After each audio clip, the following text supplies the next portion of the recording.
শ্রী শ্রী মা সম্পর্কে তাঁর সন্তান বিশুদ্ধানন্দজির নিজের স্মৃতিচারণ একটু শোনা যাক। অহেতুকি ভালোবাসা কি তাহা হৃদয়ঙ্গম করবার সৌভাগ্য জীবনে প্রথম লাভ করেছিলাম শ্রী শ্রী মায়ের সংস্পর্শে এসে। ওই ভালোবাসার প্রকৃতি সেই বুঝতে পারে যে নিজে আস্বাদন করেছে। ভাষায় উহা প্রকাশ করা যায় না। তাহার অপার্থিব স্নেহের শক্তি আমার তরুণ প্রাণকে এতই বিপুলভাবে আকর্ষণ করেছিল যে পিতামাতার এবং গৃহের অপরাপর স্বজন বর্গের ভালোবাসা যেন অতি স্বাভাবিকভাবেই পিছনে পড়িয়া যেতে বেশি সময় লাগেনি। প্রায় 50 বছর পূর্বে 1906 জয়রামবাটিতে তাঁর প্রথম দর্শন পাই। বর্ধমান হয়ে গেছিলাম মনে পড়ে। অনেক কষ্ট হয়েছিল। শ্রান্ত দেহ, কথঞ্চিত অবসন্ন মন। মনে হচ্ছিল কেউ যদি সঙ্গে করে মায়ের নিকট আমাকে নিয়ে গিয়ে পরিচয় করিয়ে দিতেন তাহলে ভালো হতো। একা একা তাঁর সম্মুখীন হবার সংকোচ যেন কাটিয়ে উঠতে পারছিলাম না। ভগবান শ্রীরামকৃষ্ণদেবের লীলা সঙ্গিনী দেবীমান্না মহিয়সী সাধিকার নিকট গিয়ে কি বলবো, তিনি বা আমাকে কিরূপভাবে গ্রহণ করবেন ইত্যাদাকার নানা চিন্তা চিত্তকে আকুল করছিল। কিন্তু সকল উদ্বেগ ও সংশয় নিমেষে কেটে গেল যখন মায়ের নিকট আসলাম।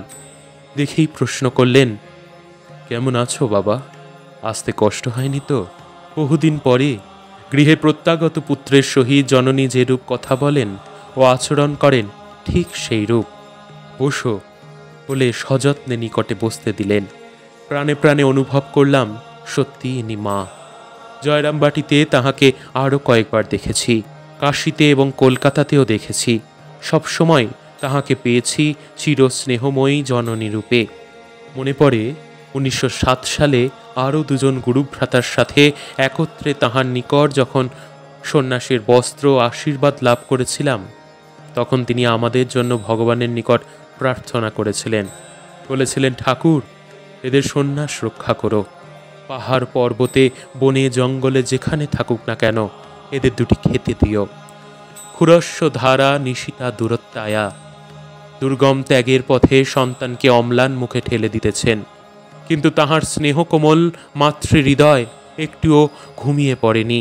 তাই সন্ন্যাসী সন্তান তাহার চরম বৈরাগ্যের মুহূর্তে জগতের সব কিছু প্রত্যাখ্যান করলেও, মনে মনে অনবরত সাধলেও, পিতা নৈব মে নৈব মাতা ন জন্ম, আমার দেহ নাই, গেহ নাই, জনক নাই, জননী নাই, আত্মীয় নাই, বন্ধু নাই, কিন্তু একটি সম্বন্ধ সে অস্বীকার করতে পারছিল না। সমস্ত হৃদয় দিয়ে সে উপলব্ধি করছিল একজন তাহার আছেন, মা।